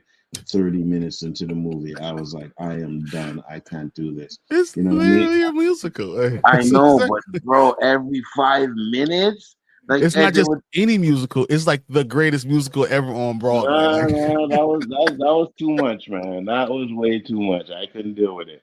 Every 2 minutes, they just kept running into the song. I was like, nah, I'm good. Check this out. going to recast Black Panther, and 3 big names are already on the table. First is John David Washington, who's been dominating in Hollywood, and with his dad Denzel Washington teasing Black Panther 3, Marvel could easily bring him in as a multiverse version of T'Challa. Next is Aaron Pierre, who is supposed to play a big role in Blade before delays and rewrites cut his character, so Marvel giving him a fresh shot as T'Challa could be a smart move. Finally, Caleb McLaughlin is the youngest on the list, but it fits since Wakanda Forever showed T'Challa and Nakia's son, Toussaint, whose Wakanda name is also T'Challa, and Caleb's got the skills and charisma to carry the Black Panther legacy forward. So, what do you think? No, and no. I did a video with the top 10, and he made the top. He made my top 5. So No. I have pretty much every. Caleb could do it. I have every Black Panther comic book ever written. Like, I have all of them.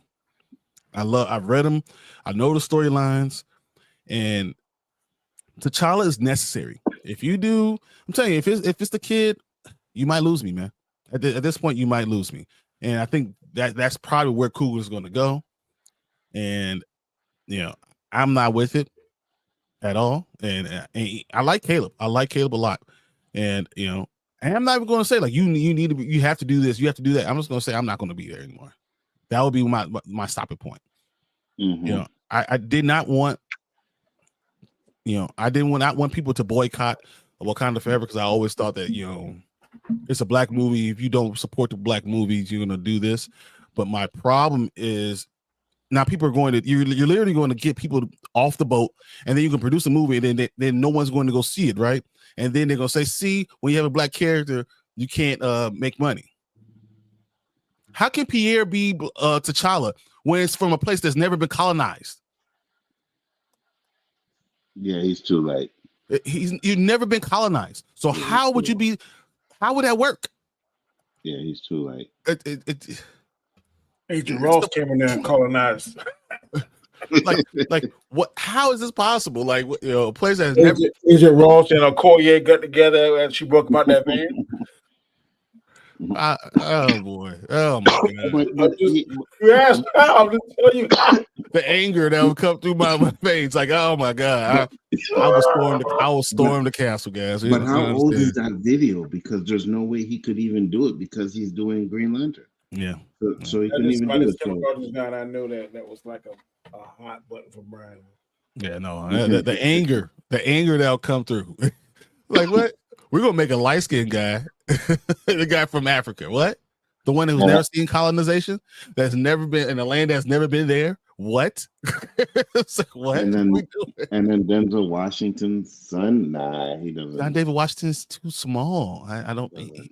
He's too American. That's the other thing. He's too American. How tall is he? I think he's 5'8" because he was a running back in college. I'll say this: after seeing The Woman Queen, John Boyega could do it. But John Boyega already turned it down. Yeah, I'm saying he could do it though, because I was impressed with his African accent. I was like, oh, that sounds pretty good. You know what I mean? His last name's Boyega. I'm not sure. I'm just saying. But, but still, he's 5'9" and he's 40. Yeah, he's about 5'8", 5'9", because he's shorter than Denzel, and Denzel's 5'10", so like he's right there. It's not like. And again, I know you always harp on the height thing, but I mean, it doesn't make a difference. They can make him look tall. They did it with Iron Man. They made him look like he's on point with. But Iron Man is inside a machine. At some point in time, it doesn't matter. He's literally inside of a but even robot. when he's not inside his machine, where they're having he still looks like he's the same height as Chris Evans, and he's shorter. Yeah, you know what I mean? But he's also not doing action stuff while he's doing it. So like, there's a lot of Cruise look tall. He's doing action stuff, and Tom Cruise never looked tall. No, they make him look tall in the movies. Right? Get taller because he's only like 5'4", right. So they make him look like he's 5'6". Yeah, that's still not tall. I'm not worried. I don't worry about the height. I think they can do it in a way that makes it look fine. You know what I mean? So that doesn't bother me. I just want whoever does it can do an African accent. Good African accent. Yeah, because that's so important, and that's one things why I used to hate some of these movies where they put Jamaicans in there, like Cool Runnings. You may like Cool Runnings, but that movie is a travesty. I cannot stand that movie because the Jamaican accents in that movie are fucking horrible. They suck. They're garbage. You know what I mean? But then I No, watch I Mark agree. for Death, and I'm like, oh wait, these Jamaican accents are legit in Mark for Death. You know But what it I mean? doesn't make it for a whole movie. Like the accent does need to be good, but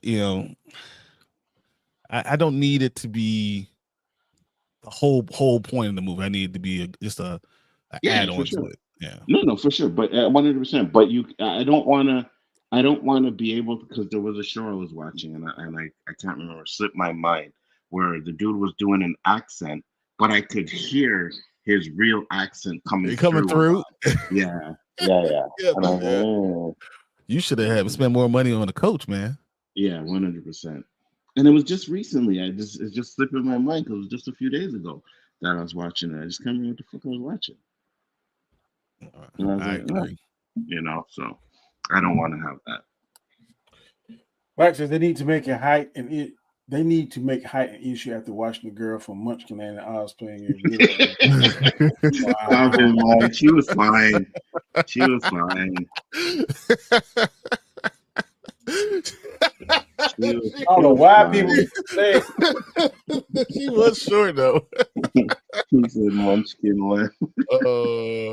hey, so Trump wants Canada to be annexed the U.S. What say you?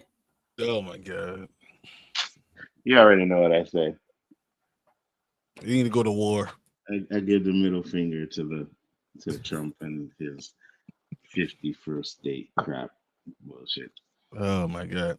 A state? It's an entire country that I has know. different places. Like, how can it be Yeah, a state? I know. Yeah, I know.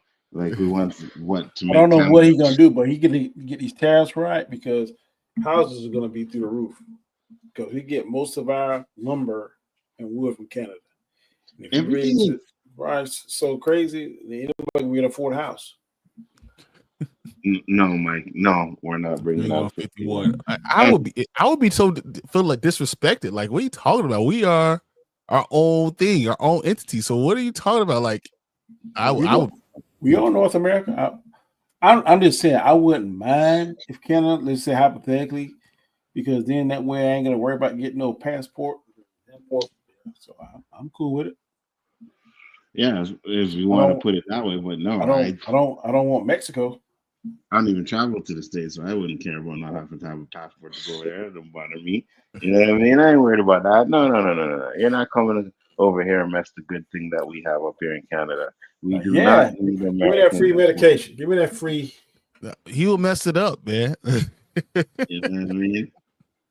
You know what I mean? Give me that chronic that I can go to my weed store and buy. You know what I'm saying? Just no, man, we can do like that here too.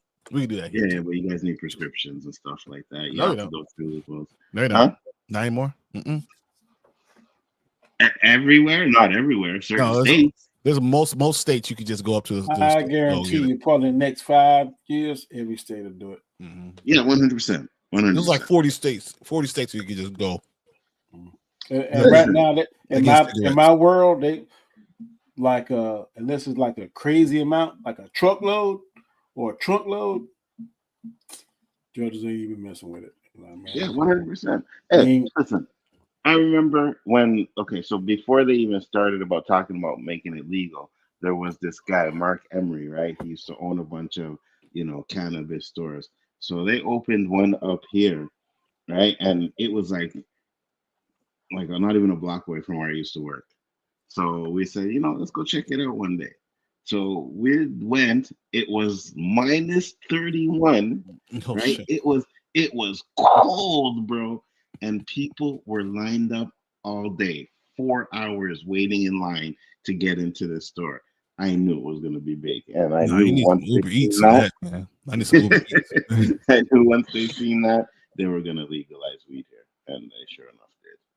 And now it's a booming industry, right? Because you have people who would smoke or wouldn't want to smoke because it's illegal, But now that it's not illegal, they're coming out the woodworks. It's smelling weed everywhere. So. We have so many billboards and I just say, "Don't smoke and drive." That's all they ask for now. Just don't smoke and drive. Yeah. It's we know funny what because, happen. no, it's funny because when they first started here, they had roadblocks for cars and everything, like constantly. They don't do it anymore. They don't do that anymore. Like, not gonna waste money on that. Come on. You know what I mean? Like, just some weed, bro. Like people were smoking in their cars when it was illegal, right? When it became legal, people got scared and didn't want to smoke in their cars. They're like, really? And yeah, sure enough, I'd be walking down the street and they're like, oh, look at that. They stopping people checking for weed. But they haven't done that in a year or two. So they don't do that here. We don't care about that.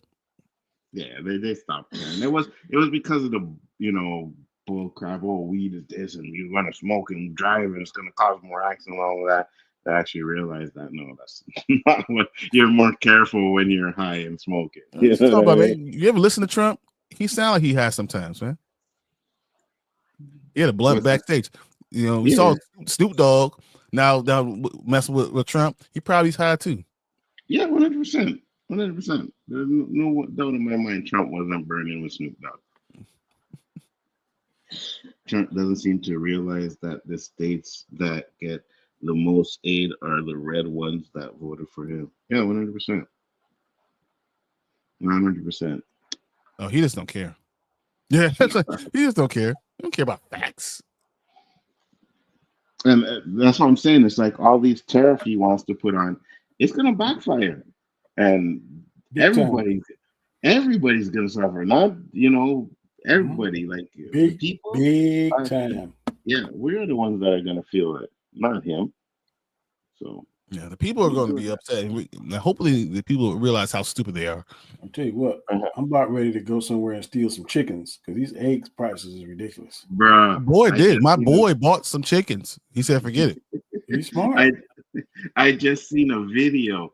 $10, $15, $20. I'm telling you, get a dozen of large eggs here now is like $8. Mm-hmm. And they're probably going to go up. Crazy. Especially because Easter's right around the corner. If I'm not mistaken, Easter's like next month. Yeah. No, my boy I saw a meme today. They're talking about, man. Chickens. And he hands out eggs. He has 15 chickens. He hands them out to all of us. He bought 15 chickens. 15 chickens. Right now, chicken is gold, boy. The golden egg. And I tell you what, it might make the price of wings go up because wings seem to be magical on chicken. So because they can't kill the chicken, there's going to be a shortage of wings. So man, you might be paying $50 for wings. Yeah, no, I think you already paid $50 for wings. I tell you what, I did some DoorDash today, and I went to Buffalo Wild Wings, and I'm telling you, I don't know what flavor wings they had in that bag, but oh my God. I said, I gotta help get this chicken up out of here. I'm gonna eat these people food. What you saying? It's gonna be bad.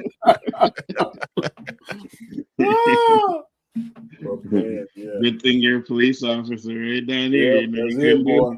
If I wasn't. Talk about because you'd be like, man, hey, give me a wing. Yeah, you can probably take one and not have an issue, right? I don't mix one with the other. You ever hear that dad tax? That is the easiest job I've ever done. I can't believe they pay people to do that. Uber? Huh? Uber, you mean? No, I mean dashing. Yeah, dashing. Yeah. God, it's. All right, we need to do this because I'm gonna watch this slam dunk competition. Yeah. No, it's on now. Yeah, I was kind of watching 3.2. Well, Trumpito said that there would be some pain for the commoners. Are you guys ready for it? Yeah. I tell you, I hate going to the grocery store now. I'd rather go to the gas station and grocery store because I got a Ford F-150 probably 16-gallon tank and $40 to fill it now. I go to the grocery store with $40. I might have 2 cans of soda and a bag of peanuts and a loaf of bread. So I definitely $40. Like, you're not getting all that. Stock up on your ramen noodles, guys, because that's what a lot of people are going to be eating for a minute. I got a whole box in the garage, bro. I got Culver's, so I'll be good. Spicy beef, spicy shrimp, and spicy chicken. So I got my restaurants. We'll be all right. Yeah. Hey, but stand up about to start. This is a fantastic conversation. We were a little under 2 hours. Mr. Grizzly, tell the people where they can find you at on your channel with the Spoiler King, sir. Hey, I'm 1/3 of Spoiler Kings. We go live Mondays and Thursdays, and we're about to go live at 9:30 tonight. We'll talk about Severance, episode 5, season 2, episode 5.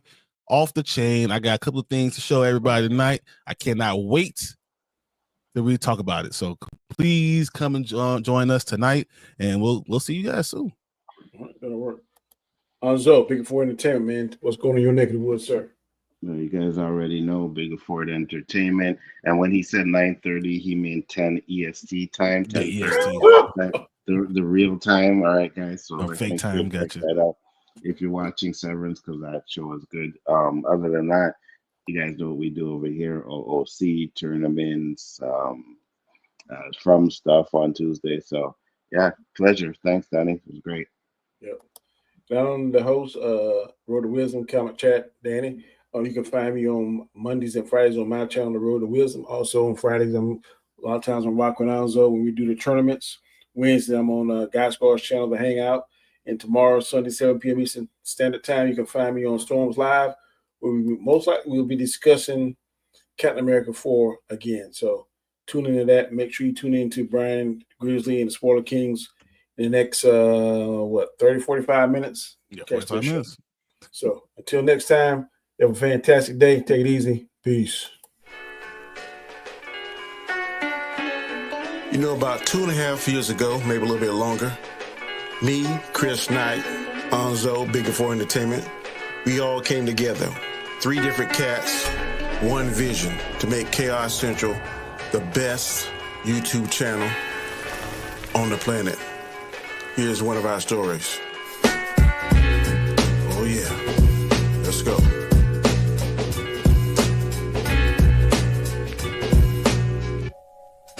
Is there any stuff? Chaotic Conversation is the name of the show. The first Monday of the month is the time that I go on here and bring you the heat. I got your bob in your head. You're gonna hear it repeat and be like, hey yo, is that Danny? He's an X-Men now, cause the flow is uncanny. No, I'm just a topic debater. I'm just an intro maker. Ain't no one greater. It's Monday night. It's 9 o'clock. Sit back, relax. It's gonna get hot. So, without further ado, the conversation is ready. Let's make it do what it do. Peace. Chaos Central is the channel. Chaotic Conversation is the show. Come catch me, comment chat, Chris Knight, and Anzo. Peace.